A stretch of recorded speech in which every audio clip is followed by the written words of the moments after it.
So what's up everyone, welcome back to my channel. आज के इस लेक्चर का हमारा जो न्यू टॉपिक है वो है पार्टनरशिप अकाउंट। ठीक है, partnership partnership account partnership account partnership account जिसमें भी हमारा टॉपिक होगा गुडविल।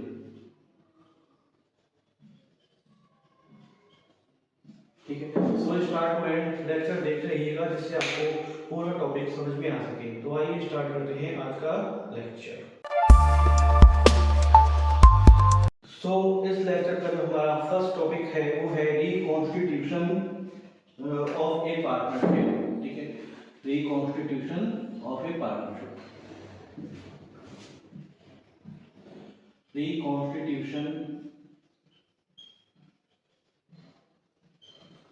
Reconstitution of partnership.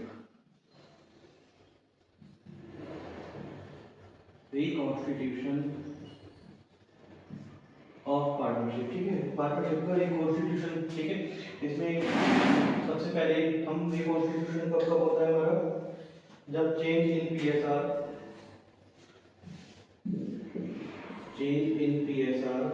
यानी प्रॉफिट शेयरिंग रेशियो, जब प्रॉफिट शेयरिंग रेशियो में चेंज होता है। ठीक है, और सेकंड जो हमारा होता है वो होता है हमारा एडमिशन। ठीक है, रिकॉन्स्टिट्यूशन ऑफ पार्टनर्स होते हैं, reconstitute change in profit sharing ratio. दो पार्टनर्स हैं उनके अंदर प्रॉफिट शेयरिंग रेशियो, ठीक है, चेंज होता है। ठीक है, जैसे जस्ट सपोज हमारे पास दो पार्टनर हैं। ठीक है, एक पार्टनर पहले ज़्यादा टाइम दे रहा था, ठीक है, दूसरा पार्टनर कम टाइम दे रहा था, लेकिन अब पहले वाले पार्टनर ने टाइम कम देना शुरू कर दिया, दूसरे वाले पार्टनर ने टाइम कम देना शुरू कर दिया। ठीक है, पहले वाले ने पहले जो पहला वाला था वो कम टाइम दे रहा था, दूसरा वाला ज़्यादा दे रहा था। अब दूसरा वाला कम दे रहा है, पहला वाला ज़्यादा टाइम दे रहा है किसी भी बिजनेस में, तो हमारा प्रॉफिट शेयरिंग रेशियो में चेंज हो जाता है। अब देखिए होता है, अब नेक्स्ट है हमारा एडमिशन ऑफ न्यू पार्टनर। जब कोई न्यू पार्टनर एडमिट हो जाता है हमारे बिजनेस में, एडमिशन ऑफ पार्टनर। ठीक है, जैसे पहले ए और बी दो लोग थे, वो आपस में पार्टनरशिप में बिजनेस कर रहे थे, लेकिन उसके बाद कुछ टाइम बाद एक और पार्टनर आ गया हमारा सी। ठीक है, सी पार्टनर आ गया, तो उसमें हमारा एडमिशन ऑफ पार्टनर्स होता है। फिर हमारा आता है retirement of date of a partner. या तो कोई हमारा पार्टनर रिटायर हो गया या उसकी डेथ हो गई, रिटायरमेंट ऑफ डेट, रिटायरमेंट हो गई। या तो जैसे हमारा एक कोई ए और बी में से ए बी सी तीनों लोग पार्टनरशिप में बिजनेस कर रहे थे, इनमें से या तो किसी एक की डेथ हो जाती है या रिटायर हो जाता है, छोड़ के चला जाता है, तो उसके हमारे रिकॉन्स्टिट्यूशन के अंदर आता है। और फिर होता है हमारा अमलगमेशन।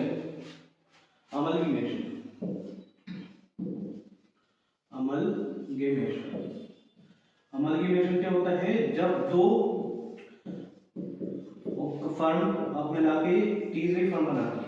जैसे ए और बी दो फर्म थी, उन्होंने आपस में ज्वाइंट होकर तीसरी फर्म बना ली सी। ठीक है, तो उसको हम बोलते हैं अमलगमेशन। ठीक है, आइए अब देख लेते हैं चेंज इन पीएसआर। कैसे हम चेंज इन पीएसआर को कैसे कैलकुलेट करते हैं, देख लेते हैं। आइए अब देख लेते हैं चेंज इन पीएसआर। पीएसआर को जब चेंज होता है तो उसको कैसे कैलकुलेट करते हैं, तो sharing ratio is equal to old ratio minus new ratio. ठीक है, शेयरिंग रेशियो को कैसे कैलकुलेट करते हैं, ओल्ड रेशियो में से न्यू रेशियो माइनस कर देते हैं।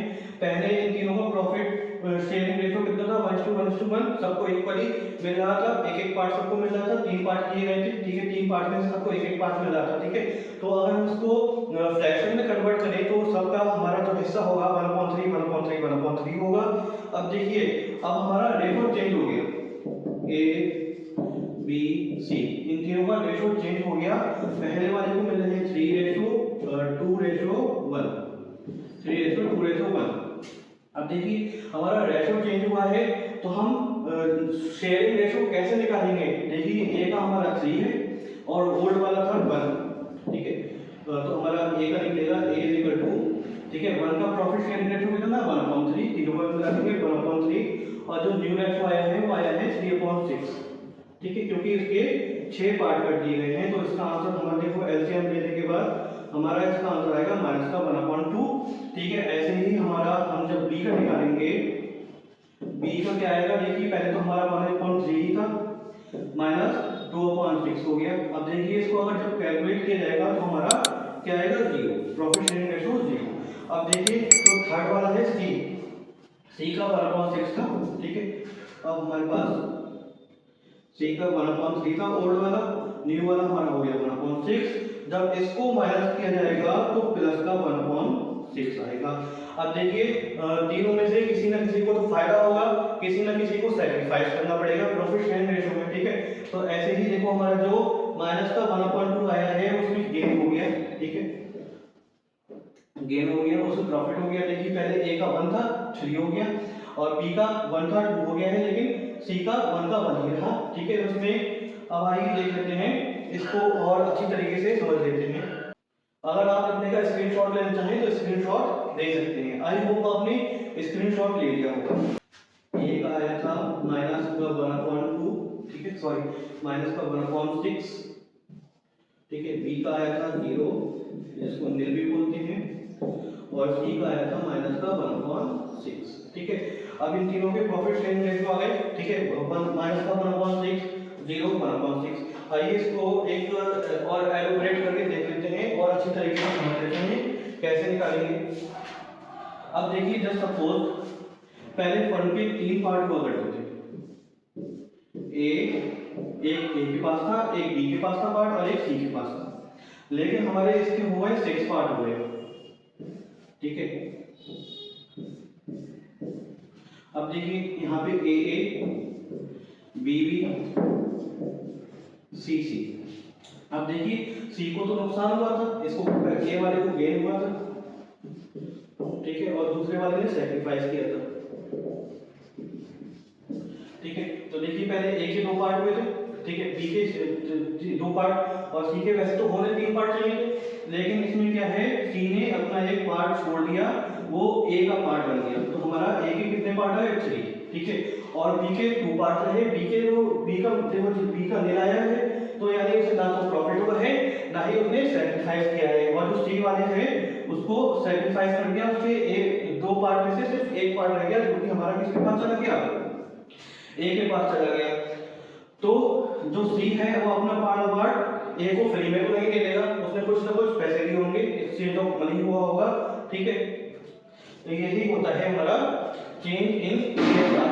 आई होप आपको इतना समझ में आया होगा। आइए अब देख लेते हैं गुडविल क्या होती है। अब देख लेते हैं गुडविल क्या होती है। ठीक है, व्हाट इज गुडविल। गुडविल देखिए क्या होती है, एक तरीके से हमारी रेपुटेशन होती है। Goodwill is equal to reputation. Just suppose हम मार्केट में 2 या 3 साल से बिजनेस कर रहे हैं। ठीक है, तो सेम तरीके के बिजनेस है, जैसे हमारे मानने कपड़े की मार्केट है। ठीक है, कई दुकानें हैं, और एक कस्टमर हमारे पास वापस लौट के आता रहे, क्यों, और बाकी बिजनेस के पास क्यों नहीं जा रहा है, क्योंकि हमारा उसको काम पसंद आ रहा है। ठीक है, तो यही हमारी क्या होती है, गुडविल होती है, जिसको हम रेपुटेशन भी बोलते हैं। रेपुटेशन बन जाती है कि हमारा कस्टमर हमारे पास ही आएगा, दूसरे और किसी के पास नहीं जा रहा है, तो उसको हम क्या बोलते हैं, गुडविल बोल देते हैं। तो आइए गुडविल की एक सिंपल सी डेफिनेशन देख लेते हैं। गुडविल की डेफिनेशन क्या होती है, goodwill is the value of A firms name. Goodwill is the value of firms name. कोई भी फर्म होता है उसकी वैल्यू होती है फर्म्स नेम, कोई भी फर्म का नेम की वैल्यू। ठीक है, और क्या होता है हमारा रेपुटेशन, हमारी क्या इज्जत है, रेपुटेशन एंड कस्टमर्स लॉयल्टी। अभी हमने बताया आपको कस्टमर हमारे पास वापस लौट के क्यों आ रहा है बार बार, क्योंकि इसे हमारा सर्विस पसंद आ रही है, हमारे यहाँ प्रोडक्ट पसंद आ रहे हैं, हमारी क्या नाम है परचेज, उसकी सेल्स आफ्टर सर्विसेज पसंद आ रही है, इसलिए हमारा कस्टमर हमारे पास वापस लौट के बार बार आ रहा है, इसलिए वही होता है customers loyalty. And customers loyalty it helps a firm वो एक फर्म को हेल्प करता है, it helps a firm to earn more profit, ठीक है, उसको ज्यादा प्रॉफिट हो रहा है मोर प्रॉफिट में देन अदर्स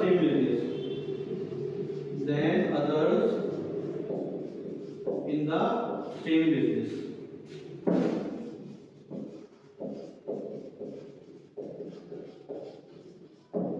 ठीक है। अब देखिए गुडविल की हमने डेफिनेशन देखी क्या होती है। Goodwill is the value of firm name. Goodwill क्या होता है, किसी भी फर्म के नेम की वैल्यू होती है, रेपुटेशन होती है और कस्टमर्स लॉयल्टी होती है and it helps a firm to earn more profit. अब वो किसी भी फर्म को ज्यादा प्रॉफिट कमाने में हेल्प करता है then others in the same business, बाकियों के कंपैरिजन में जो कि सेम तरीके का बिजनेस कर रहे हैं। अब देखिए हमारी जो गुडविल है वो भी दो टाइप्स की होती है। आइए तो गुडविल के टाइप्स भी देख लेते हैं। अगर आप इतने का स्क्रीनशॉट लेना चाहें तो स्क्रीनशॉट ले सकते हैं, ठीक है। आई होप आपने स्क्रीनशॉट ले लिया होगा। आइए अब गुडविल के टाइप्स देख लेते हैं। दो टाइप्स की होती है गुडविल, दो टाइप की होती है। कौन कौन से टाइप की होती है? एक तो हमारी होती है परचेज गुडविल,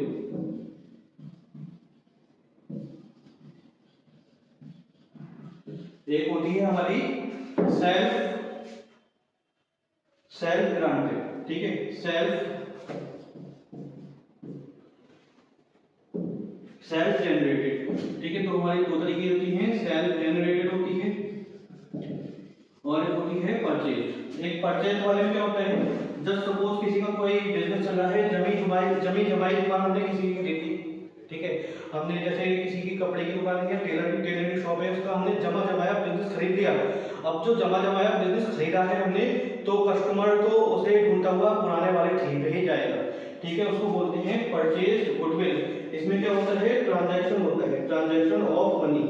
तो जब भी ट्रांजैक्शन ऑफ मनी आ जाती है, मनी इन्वॉल्व हो जाती है, तो उसको हम अपने अकाउंट बुक में नोट करते हैं, ठीक है। अकाउंट बुक में नोट किया जाता है, बैलेंस शीट में नोट किया जाता है हमारा।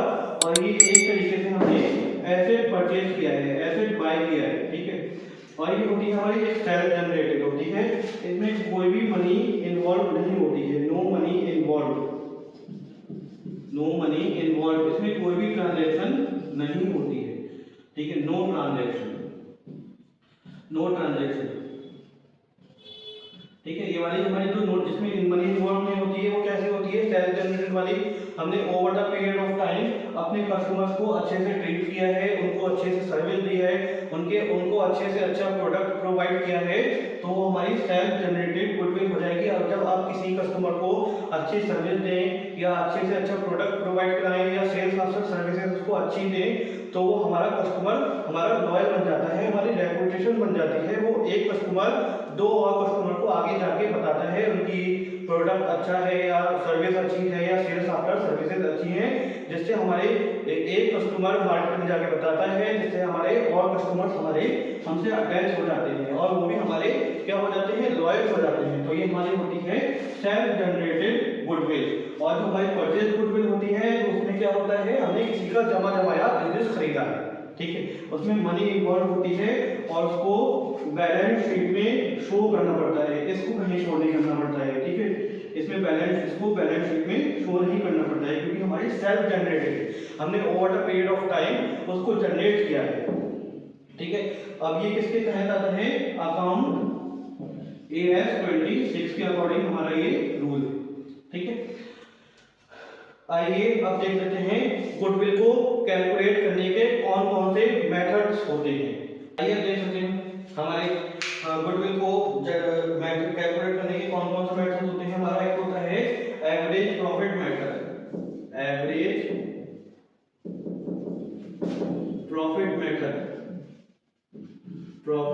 मेथड, इसमें हम आपको कैलकुलेट करना नहीं बताएंगे। अगर आप चाहते हैं कि हम गुडविल को कैलकुलेट करने के मेथड्स हैं उसको डीपली एक्सप्लेन करें, तो हमें कमेंट करके जरूर बताइएगा, जिससे हम आपको इसकी डिटेल वीडियो प्रोवाइड कर देंगे, ठीक है। और दूसरा होता है हमारा weighted average profit method, weighted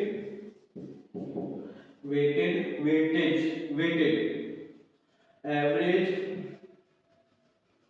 profit method, ठीक है। दूसरा टाइप हो गया प्रॉफिट मेथड। थर्ड हो गया हमारा, थर्ड कौन सा होता है, सुपर प्रॉफिट मेथड होता है। Super profit method, super profit method होता है एक। और एक होता है हमारा फोर्थ नंबर पे जो आएगा वो क्या होगा हमारा, capitalisation of average profit. Capitalisation